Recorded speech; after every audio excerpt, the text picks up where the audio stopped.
Sobat Ragam, kalau hewan yang satu ini pasti sudah sering Anda lihat karena sebagian dari jenisnya masih banyak ditemukan di toko-toko penjual hewan peliharaan.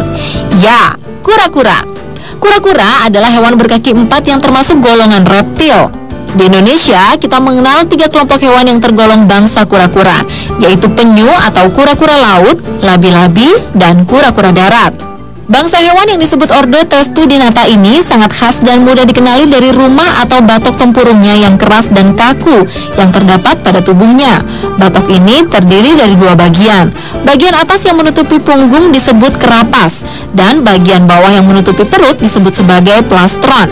Di setiap bagian batok kura-kura juga terdiri dari 2 lapis. Lapisan luar umumnya berupa sisik besar dan kuat yang tersusun seperti genting pada bangunan rumah.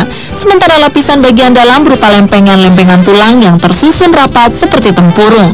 Kecuali pada kelompok kura-kura air tawar atau labi-labi dan jenis penyu belimbing ya, di mana lapisan luar keduanya tidak bersisik dan digantikan dengan lapisan kulit di bagian luar tempurung tulangnya. Tempurung pada kura-kura ini merupakan tameng atau perisai sebagai pelindung terhadap predator atau musuh yang menyerang.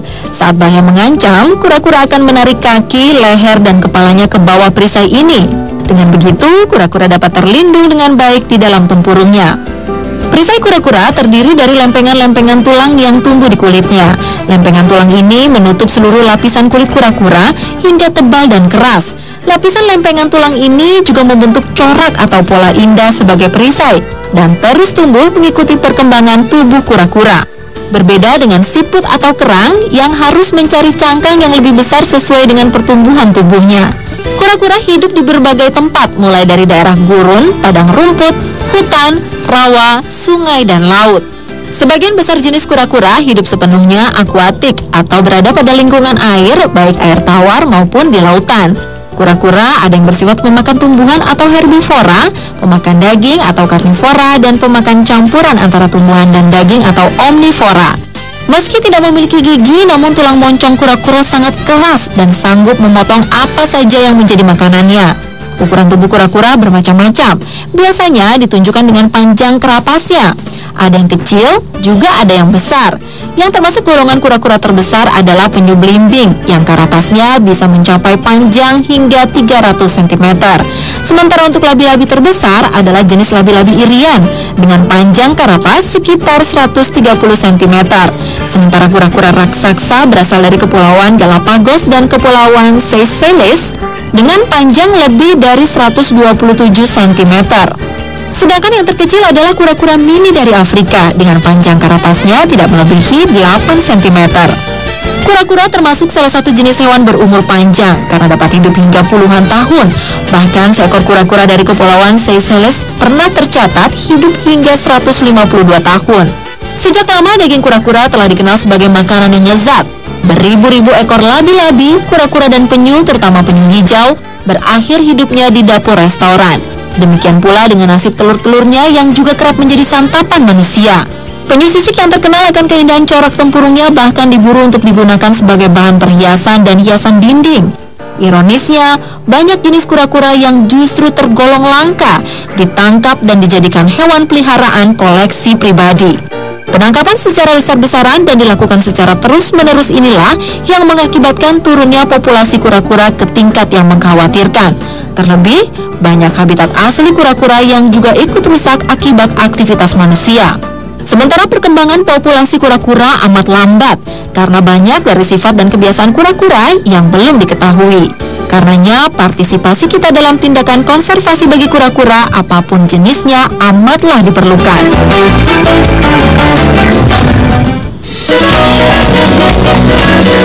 Yang berikutnya ada ikan buntal. Sesuai dengan namanya, ikan ini memang berbentuk buntalan yang menyerupai bulatan saat dirinya merasa terancam. Meski terlihat manis dan imut, tapi ikan buntal termasuk ke dalam kelompok ikan pemakan daging atau karnivora. Ikan yang banyak tinggal di Samudra Hindia, Atlantik, dan Pasifik ini mempunyai gigi yang menyatu dan tajam yang berfungsi untuk menghancurkan mangsanya. Beberapa hewan yang menjadi makanan ikan buntal adalah bulu babi, ganggang, udang, kepiting, dan kerang-kerangan. Eits, jangan salah ya, di balik bentuknya yang lucu dan menggemaskan saat menggembung, ikan yang terkenal dengan nama blowfish ini tergolong amat berbahaya loh. Hal ini karena tubuhnya yang dipenuhi duri saat mengembang dan mengandung racun yang amat mematikan. Saking berbahayanya, ikan buntal bahkan digolongkan sebagai vertebrata paling beracun kedua di dunia setelah katak racun emas. Hampir di seluruh bagian tubuh ikan buntal terdapat racun yang mematikan, seperti pada bagian hati dan empedu, serta bagian kulit yang bagi sejumlah hewan predatornya akan sangat beracun jika dimakan. Duri saat menggembung serta racun mematikan inilah yang dijadikan ikan buntal sebagai perisai pertahanan diri terhadap predator yang akan memangsanya. Akibat tidak pandai berenang, ikan yang juga dikenal sebagai pufferfish ini sering mendapat ancaman. Karena itu, agar tidak menjadi santapan ikan lain, si buntal bertahan dengan cara memasukkan banyak air ke dalam tubuhnya dan menggembung. Saat ikan buntal menggembung, ukuran tubuhnya bisa mencapai 2 hingga 3 kali lipat dari ukuran tubuh normalnya. Dan ketika menggembung, duri-duri beracun pada tubuhnya akan keluar dan mengeras.